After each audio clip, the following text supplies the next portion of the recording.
para hadirin ingkang rawuh jamaah Masjid Ulil Albab yang berbahagia. Pada kesempatan yang berbahagia ini, alhamdulillah kula matur nuwun kali Pak Asrum dan kali Amir yang sudah memberikan kesempatan menyediakan waktu sebagai pemenuhan tugas. Karena di sekolah tabligh ada tugas untuk bersama atau tugas memiliki akun YouTube dan akun Twitter, akun TikTok, dan itu wajib sampai followernya harus mencapai 1000 follower, dan itu yang penting kita sudah berusaha terlebih dahulu. Oke. Alhamdulillah pada kesempatan yang berbahagia ini yang ikut sekolah tabligh itu tidak hanya pulau, wonten ustaz-ustaz yang lain ada 5 kalau nggak salah di Pekalongan, ada Ustaz Asof, Ustaz Agus, dan kawan-kawan yang lain. Pada kesempatan yang berbahagia ini kami diamanai mengambil tema pentingnya berdakwah. Dari bulan Mei tanggal 12 kita mulai sekolah tabligh hingga sekarang saatnya praktek. Pentingnya berdakwah sama Masjid Ulil Albab ingkang kula mulyakaken Allah.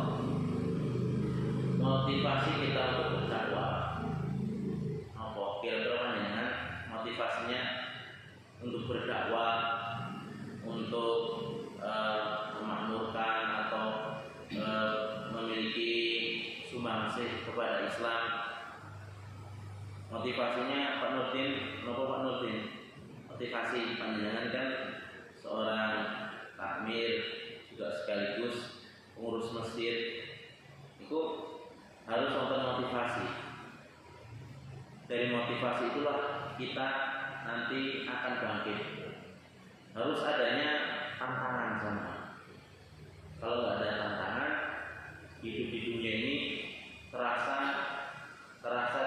tidak lebih berkeringat. Maladzatu ila ba'da. Tidak ada kenikmatan setelah tercapainya letih susah payah. Al-hayatu qasiratun jiddan. Kehidupan ini sangatlah singkat. Falatus qasirha bilham. Maka janganlah kita tersingkat pula dengan rasa sedih. Motivasi dalam berdakwah seperti di dalam firman Allah dalam surat Al-Fussilat, "Wa man ahsanu qawlan mimman da'a ila Allah wa 'amila shalihan." Wa man ahsan. Allah mengatakan dan siapakah, berarti menjadikan kita ini untuk merenung, berpikir.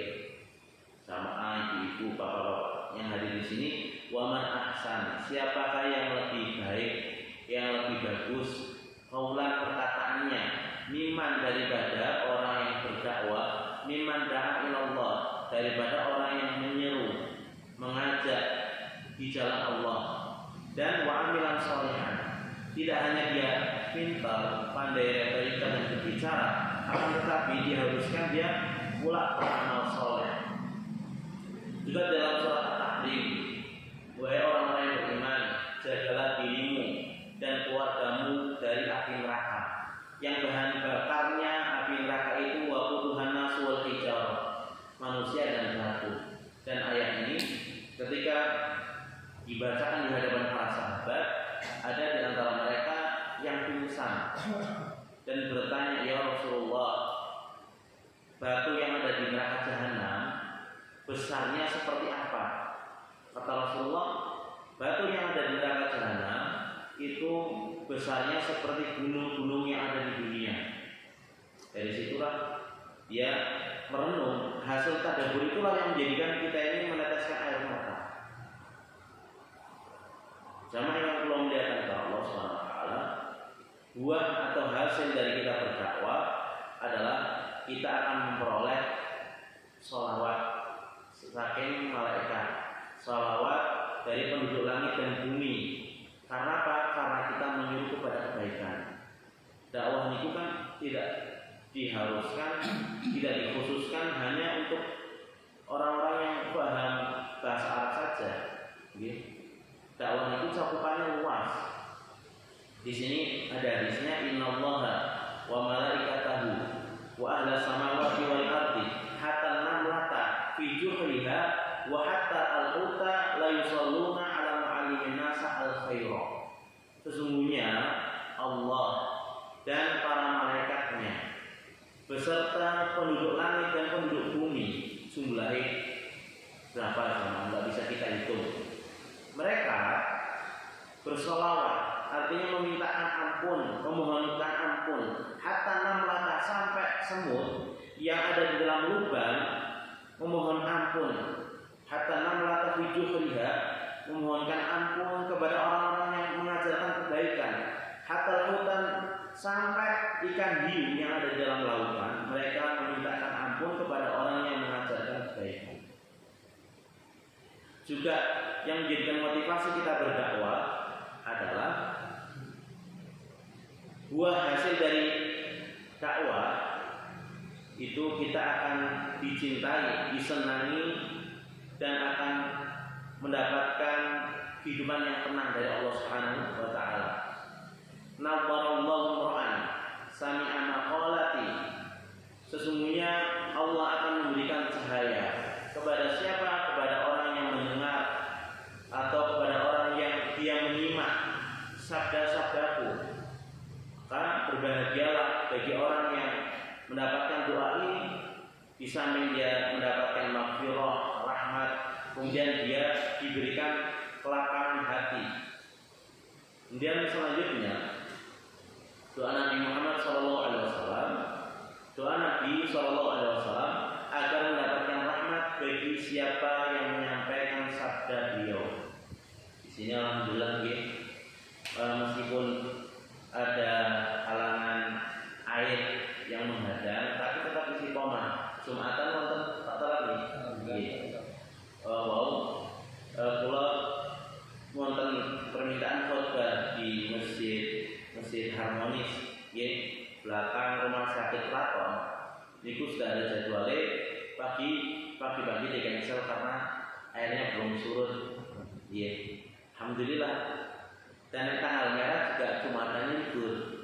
Mau nopo-nopo yang penting nggak pindah jumatannya ke gereja.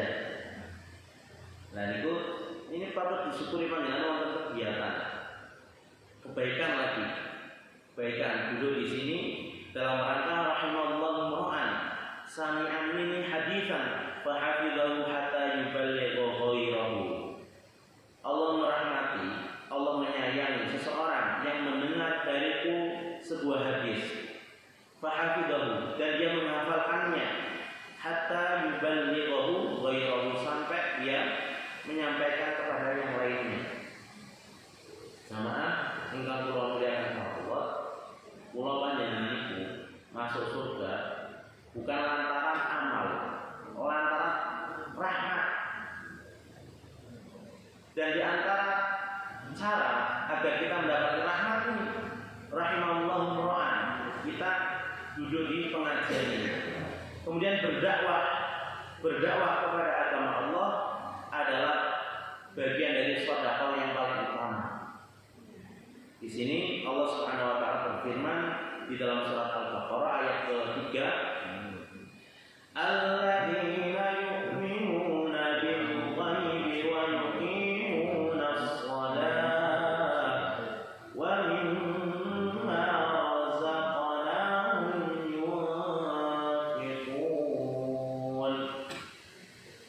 Nah, wa mimma razaqna, dari harta yang kami berikan mereka menginfakkan sebagian hartanya. Kata Hasan Al-Basri, termasuk infak yang paling utama adalah panjenengan berinfak untuk kebutuhan ilmu. Termasuk infak yang paling afdal adalah infak ilmu. Dan yang keberapa sama tadi sholawat dari Allah. Yang kedua dari berdakwah hatinya akan mendapatkan cahaya, ketenangan. Yang ketiga doa Nabi, rahmat bagi orang yang berdakwah. Kemudian merupakan sedekah yang afdal, panjenengan menunjukkan orang yang sesat kepada jalan hidayah. Kemudian yang kelima, harapan dari dakwah kita adalah keturunan yang saleh. An-Nisa ayat ke-9.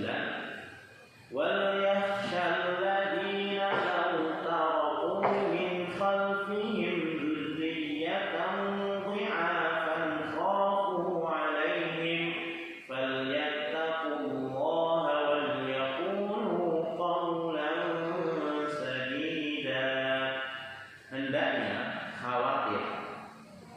Hendaknya kegelisahan meliputi mereka kepada orang yang jika ia meninggalkan keturunan-keturunan di belakang mereka, keturunan yang lemah imannya, tidak memiliki rasa takut kepada Allah, falyattaqullah, maka orang tua hendaknya bertakwa kepada Allah, wal yaqulu qawlan sadida, dan ia memberikan suri tauladan dengan perkataan yang benar. Jamaah ten Indonesia ini kurikulumnya kurikulum merdeka. Ya, orang usaha merdeka ini seorang belum belajar. Tidak ada pendidikan budi pekerti, akhlak, sudah semua dimerdekakan. Sekarang panjenengan ningali berita-berita kados nopo, nggih, asusila, guru pada muridnya. Itu karena apa? Karena pendidikan iman, pendidikan akhlaknya itu tidak ditanamkan. Itu pendidikan itu dihilangkan. Coba seandainya ditetapkan dan ada nilai, itu pasti insya Allah kita akan sedikit membaik. Nah, kita seharusnya khawatir akan hal ini. Dan inilah yang jadi semangatnya kita dalam berdakwah. Melihat luar biasa di era zaman sekarang ini, yang seharusnya kita ini sebagai orang tua juga terus senantiasa berdoa kepada Allah dengan doa yang kita curahkan dari lubuk hati kita. Umar bin Khattab niku, saya tidak khawatir doa saya tertolak. Yang saya khawatirkan saya tidak diberikan hidayah ketika saya ingin berdoa. Berdoa terus saja. Insya Allah Allah pasti akan memberikan jalan yang terbaik. Karakter dari Muhammadiyah adalah mereka selalu menyerukan tauhid. Yang pertama memang selalu menegakkan i'lan kalimat Allah, menegakkan tauhid. Kemudian juga berpegang teguh kepada Al-Quran dan As-Sunnah, menghidupkan ijtihad dan tajdid. Ijtihad itu artinya kita mengambil hukum, para ulama tentunya mengambil hukum yang ada dari Al-Quran dan As-Sunnah atau qiyas atau qaul ulama, dari usul fikih atau ilmu qaidul fikih.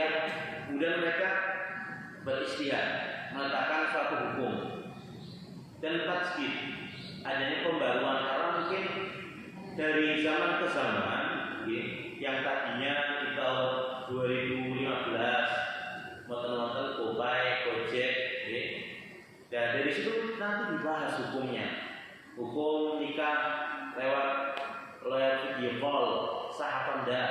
Nah itu karena perkembangan zaman menuntut kita tajdid, pembaruan, tetapi tetap bersifat wasitiyah. Mereka ini, kita dari Muhammadiyah itu tengah-tengah sama wasitiyah, karena ingin mewujudkan Islam rahmatan lil alamin. Ini karakter dari Muhammadiyah, sehingga tidak didapati penyimpangan di dalamnya. Menyeru kepada tauhid, berpegang teguh pada sumber Al-Quran dan As-Sunnah. Dasar-dasar dakwah kita adalah yang pertama tentu didasari dengan ilmu yang menyampaikan orang yang berkompeten dalam bidangnya. Karena dakwah itu ada mujahid, tidak dibolehkan kita ini jahil di dalamnya. Kemudian iman yang kuat, di samping alim, iman yang kuat, hatinya tidak terdapat kenifakan. Yang ketiga, ilmu, iman, kemudian juru dakwah juga harus memiliki sifat as-sabru 'alal adzafihi, bersabar terhadap gangguan dalam berdakwah, memiliki sifat kasih sayang, kemudian memiliki sifat tawadhu.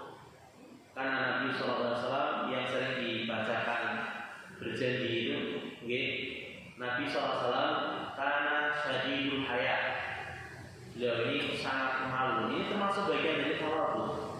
Dan itu saya rasa terkumpul di dalam surat Al-Asr. Kata para ulama, dari Al-Asr itu artinya Al-Asr berarti kita ini perintah untuk memanfaatkan waktu belajar. Wal asri innal insana lafi khusrin illal ladzina amanu. Orang yang beriman tentunya ilmu dulu. Wa amilus sholihat, dan beramal saleh setelah dia mengetahui ilmunya. Wa tawassaw bil haqqi wa tawassaw bis sabr. Dari situ ma'rifatu dakwah. Ma'rifatu dakwah, kemudian al-ilmu, al-iman, setelah dari ilmu, iman, kemudian al-akhlak. As-sabru al-adabi, termasuk bersabar di dalam berdakwah. Sama yang kamu melihat Allah Subhanahu wa taala, manhaj tabligh, balagha yuballighu tablighan, tabligh itu artinya menyampaikan. Sehingga majelis tabligh itu menyampaikan hasil keputusan dari tarjih. Tarjih memberikan suatu kesimpulan hukumnya misalnya haram atau haram, halal atau haram. Jadi di situ nanti bisa diambil istinbat. Dan juga mengajarkan tarjih itu tidak mudah, sama harus kita menguasai beberapa literasi ilmu, dan juga ilmu yang usul yang terpenting. Karena ustadz yang ngajar tarjih itu berbeda-beda, juga saya kira nanti jamaahnya kayaknya akan terjadi sedikit kebingungan. Contohnya, nek sing ngajar kula misalnya ibu tanglet, Ustaz, bagaimana hukumnya seorang perempuan setelah mandi junub kok merasa ada yang keluar? Apakah mandi junubnya sah? Saya jawab sah, nggak usah mandi lagi. Wonten yang mulai Ustaz yang ngajar tarjih, ibu harus mandi lagi karena dasarnya ini. Nah, ibu akhirnya terjadi kebingungan. Jadi bener sendi. Lah niku berarti kita juga dituntut pertanyaan detail, mana yang logik dari pendapat yang ada. Majelis manhaj tabligh, manhaj teorinya kan metodologi dalam tabligh tetap berbasis pada Al-Quran dan Sunnah al-maqbulah, yang diterima, bukan yang palsu atau dhaif, yang maqbulah, dan bersifat terbuka dan toleran. Yaitu bersifat terbuka, sehingga ketika bersifat terbuka dan toleran tidak mengklaim jamaah, tidak mengklaim satu-satunya manhaj yang benar. Aku yang paling benar. Aku adalah kelompok yang benar, yang selamat, dijamin masuk surga. Tidak mengklaim seperti itu. Karena apa? Karena bersifat terbuka dan toleran. Kita mengaku mengklaim seperti itu, ya boleh jamaah, dan dianjurkan kita memang harus seperti itu. Tapi jangan sampai berpeluang kita ini di dalam hatinya bercongkol kesombongan, kemudian yang lain ini tidak diterima. Itu kalau seperti itu berarti tidak terbuka, dan juga selalu berpeluang untuk diperbaiki dan disempurnakan. Al-Quran dan Sunnah al-maqbulah bersifat terbuka, toleran, tidak kaku, dan tidak mengklaim bahwasanya keputusan ini yang mutlak betul-betul sahih, selamat, pasti surga. Yang lain itu dolalah, puluh dolalah di final. Pokoknya namanya panitia ini sebagai jamaah masjid di apa? Zaman yang kalau melihat Allah, dakwah itu bisa dengan cara bilhal. Panjenengan mencontohkan keluarga panjenengan sebagai seorang yang taat dalam ibadah, rajin ke masjid. Maka dakwah bilhalnya apa? Ya banyak. Ya diantaranya mengajak keluarga untuk ke masjid atau ke majelis taklim. Itu kan dakwah mencontohkan ketika tidak bisa duduk di atas podium selama khutbah, itu bagian dakwah juga. Akan tadi ada dakwah bil hal, dan dakwah bil hal itu lebih mengena. Al-amal bil ilmi ablad bi dakwah. Amal dengan ilmu ini lebih diterima dan berpeluang dakwahnya ini lebih nandes. Dakwahnya itu lebih nandes. Sama yang kalau melihat Allah, dan juga di samping dakwah bil hal, dakwah bil lisan, seperti selama juga dakwah amaliyah. Muhammadiyah juga berdakwah amaliyah, artinya dakwah menonjolkan pendidikan, dakwah ada di bidang mustasfa kesehatan, dakwah pelayanan sosial, kemudian pembangunan ekonomi dan amal usaha yang lainnya. Sama yang kami muliakan Allah Subhanahu wa taala, juga terkait dengan hal itu, pentingnya juga kita memahami psikolog dalam ilmu dakwah. Psikolog ilmu dakwah, Rasulullah pernah bersabda, la ba'sa bil ghina liman ittaqa. Tidak apa-apa menginginkan kekayaan asalkan dia bertakwa. Wasihatu khairun liman ittaqa. Orang yang sehat itu lebih baik daripada kekayaan jika ia betul-betul bertakwa. Kemudian dari itu semua, wasihatul, sehatnya jiwa, minan na'im, itu lebih diutamakan, termasuk nikmat yang lebih. Ilmu kejiwaan, yakni ilmu psikolog, nikmat dan bahagia manusia ketika ia mengenal Allah. Nikmat dan bahagia manusia ketika ia mengenal Allah. Sehingga wonten perkataan, inna fid dunya la jannatun. Sesungguhnya di dunia ini ada surga. Wa man lam yadkhulha lam yadkhul jannatal akhirah. Siapa yang tidak merasakan surga dunia, dia tidak akan merasakan surga akhirat. Surga dunia ini pun apa? Surga dunia itu kados niki halaqatul dzikir, tenang di dalam beribadah kepada Allah. Itu yang dimaksud surga dunia. Dan obat yang paling mujarab adalah ilmu jamaah. Dawaul mardhah al-ilmu. Obat yang paling mujarab adalah ilmu. Dan 80% penyakit fisik sangat erat hubungannya dengan kondisi mental. Sama yang kami muliakan kepada Allah, keputusan yang bijak adalah tidak membedakan antara penyakit fisik dan penyakit mental. Keduanya itu kedudukannya setara. Sehingga panjenengan malah lebih fokus terhadap penyakit zahir, penyakit fisik ketimbang penyakit mental kita, penyakit hati kita, maka itu keliru. Kita ini ketika di dunia ini sakit manu atau sakit yang lain, sakit kulit, kemudian sakit ada yang dalam tubuh kita. Ketika kita sakit, kemudian yang menjadikan seseorang ini qadarullah, takdirnya sudah ajalnya dijemput, sudah meninggal dunia, ajalnya habis, maka ketika hanya sakit tubuh itu dia tidak disiksa, asalkan hatinya qalbun salim.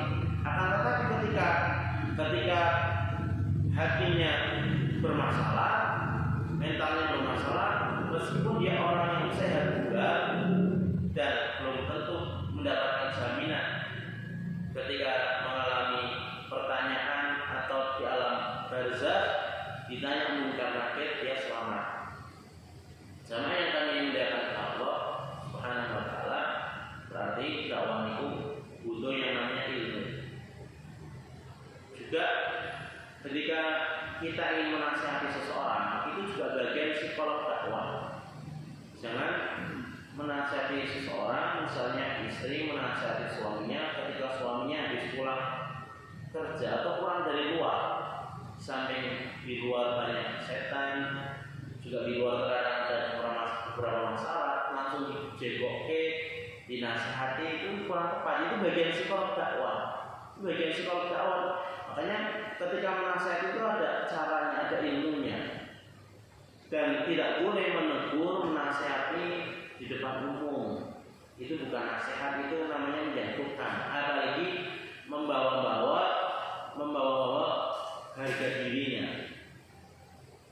Sama Sidul Lughat yang kami muliakan kepada Allah, maka seorang dai itu butuh amaliyah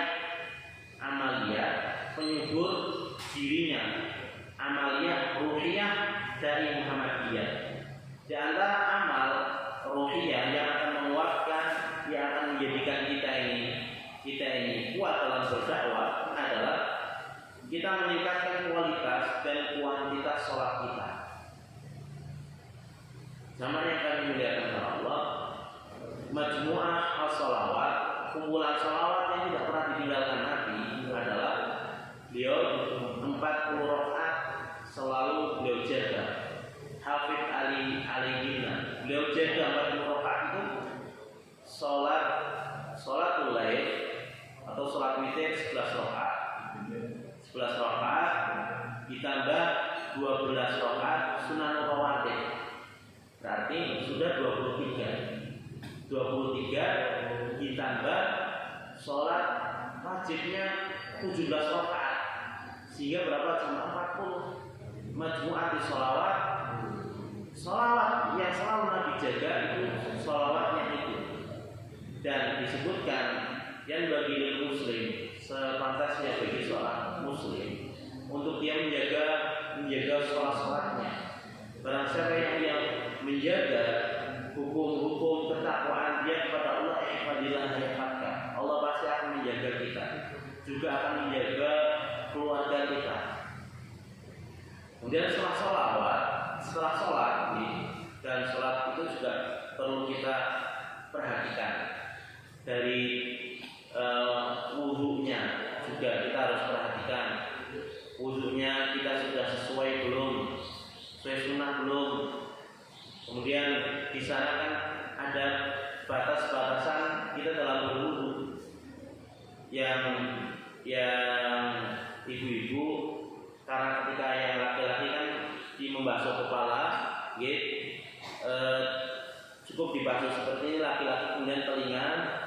Kalau yang ibu-ibu, apakah kalau rambutnya panjang pun cukup ibu-ibu tetap sama diusap, kemudian telinganya hanya sekedar disentuh, tidak perlu dimasukkan seluruh airnya, dimasukkan ke dalam telinganya. Nah, itu berarti harus diilmui. Setelah sholat juga berkaitan dengan tilawah kita, bacaan Al-Quran kita jaga atau tidak. Dan bacaan Al-Quran kita itulah yang akan menentukan kehidupan kita di surga. Iqra wal taqi kama kunta turatil fid dunya fa inna manzilataka inda akhir ayatin taqra'uha. Baca Iqra wal taqi dan terus naiklah. Iqra wal taqi kama kunta turatil fid dunya, sebagaimana engkau tartilkan bacaanmu di dunia, karena kedudukanmu di akhirat sesuai dengan ayat yang kau baca. Kemudian zikir harus menjaga, paling tidak Allahumma anta rabbi. Siapa yang mengucapkan Allahumma anta rabbi, la ilaha illa anta sampai akhir sayyidul istighfar, barang siapa yang meninggal di pagi hari atau di siang hari setelah mengucapkan itu, dia termasuk ahli surga. Begitu pula sore harinya sayyidul istighfar. Sama yang aku melihatkan para Allah SWT, berarti amalia yang membangkitkan ruhiyah seorang dai adalah dengan dia menjaga hubungannya kepada Allah yang terutama sholat, kemudian tilawah Al-Quran dan berzikir kepada Allah Subhanahu wa Ta'ala.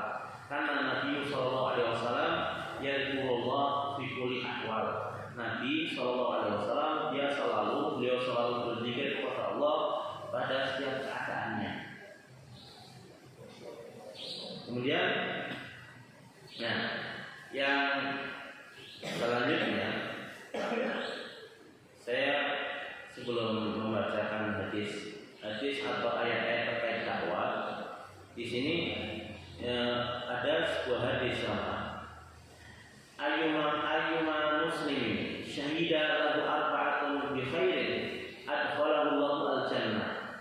Faqulna wa thalathatun qala wa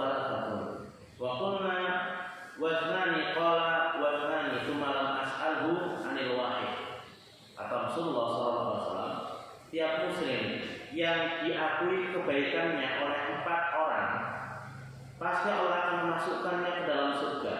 Artinya apa dengan ali badah yang bersedo kemudian disaksikan kebaikannya. Karena seorang yang sudah meninggal itu biasanya akan nampak kebaikannya, disaksikan kebaikannya oleh 4 orang. Oleh kebaikan yang disaksikan oleh 4 orang, pasti Allah akan memasukkannya ke dalam surga. Adkhalallahu jannah. Maka yang meriwayatkan ini Umar bin Khattab berkata, wa salata, bagaimana dengan 3 orang ya Rasulullah? Wa salata juga dengan 3 orang ketika yang menyaksikan mengabarkan 3 orang ini mengatakan baik, juga demikian. Wa salani, bagaimana dengan 2? Kata Rasul, dan juga 2 pula. Dan kemudian kami tidak bertanya, tidak menanyakan beliau tentang 1 orang. Sama yang kami melihatkan Allah, dan hal inilah yang akan menjadikan kebaikan kita ini terkenal. Terkadang seorang ini dia mengembangkan prestasi dunianya. Oke, nonton kan seorang ayah atau ibu ada yang dia tetap sekolah, melanjutkan studi pembelajarannya, sudah pensiun, dia tetap melanjutkan misalnya S2, S3. Ketika ditanya, mengapa Bu engkau tetap ingin belajar mengambil gelar magister atau doktoral? Karena aku ingin mencontohkan kepada cucu saya. Itu dalam hal terkait dunia tidak mengapa, akan tetapi dalam hal kebaikan juga harus diimbangi. Mencontohkan dalam hal itu juga baik, bagus. Akan tetapi dalam kebaikan, dalam ketaatan, motivasi mereka untuk tetap beribadah ke masjid, memakmurkan masjid, itu juga jangan sampai ketinggalan. Jangan sampai itu terjadi seperti yang dialami oleh Pak Habibie. Kurangnya apa? Prestasi anaknya. Kan tetapi juga ada timbul keinginan seandainya masa lalu dapat terulang kembali. Aku ingin memperbaiki diri, lebih rajin lagi, lebih getol lagi ngaji, anak-anakku diarahkan agamanya agar baik. Dan itulah sesungguhnya yang dibutuhkan oleh orang tua ketika nanti dia berada di alam barzah. Sama yang kalian mudahkan Allah. Kemudian juga ada matan keyakinan cita-cita hidup di Muhammadiyah. Muhammadiyah adalah gerakan Islam dan dakwah amar ma'ruf nahi munkar. Muhammadiyah berkeyakinan bahwa Islam adalah agama Allah yang diwahyukan kepada Rasul sejak dari Nabi Adam, Nabi Nuh, Nabi Ibrahim, Nabi Musa dan Nabi Isa sampai kepada Nabi kita Muhammad SAW. Hal itu, keyakinan Islam sebagai agama yang benar itu sebagai rahmat bagi manusia yang akan menjamin kebahagiaan, kesejahteraan hidup di dunia dan di akhirat. Kemudian Muhammadiyah dalam mengamalkan Islam kembali lagi tetap berdasarkan Al-Quran dan Sunnah sesuai dengan pemahaman yang benar. Sama. Sehingga orang yang mengatakan Muhammadiyah bukan ahlu sunnah atau bukan pengikut sunnah 100%, itu dia perlu belajar Muhammadiyah lagi. Karena kita ini tetap menegakkan tauhid, membasmi TBC, kita tetap berpegang teguh pada sunnah dengan pemahaman yang sahih. Sama yang kami melihat Allah di antara tafsir ayat-ayat dakwah yang kami pilih, Allah berfirman di dalam surat Al-Imran ayat ke-104. Allah berfirman, "Wal takum minkum ummatun yad'una ilal khairi wa ya'muruna bil ma'ruf wa yanhauna 'anil munkar wa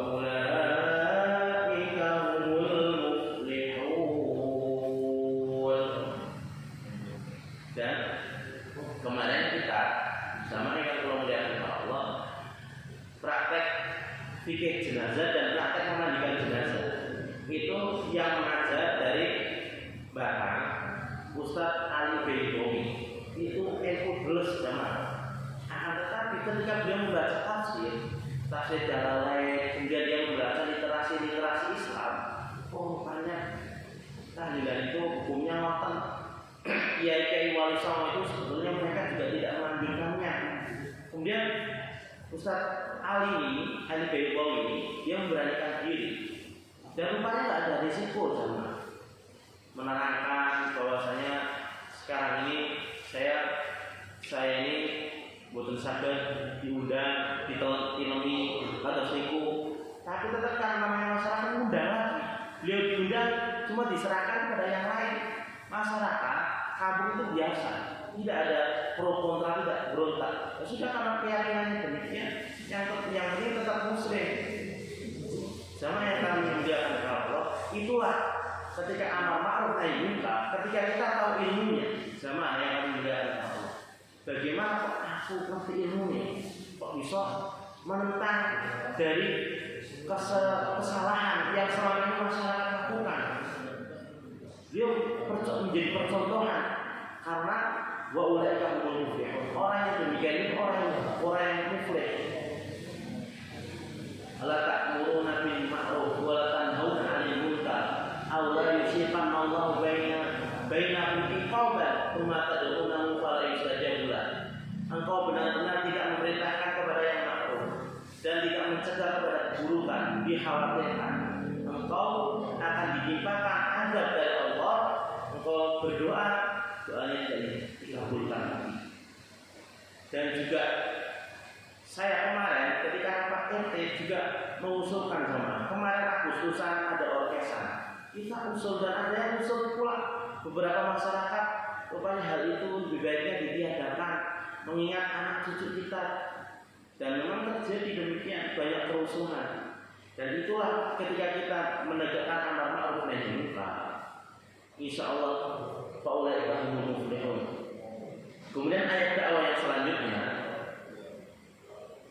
surat An-Nahl ayat ke 125, Allah berfirman di dalam surat An-Nahl, ud'u ila sabili rabbika bil hikmati wal mau'izatil hasanah wajadilhum billati hiya ahsan inna rabbaka huwa a'lamu biman dhalla 'an sabilihi wa huwa a'lamu bil muhtadin.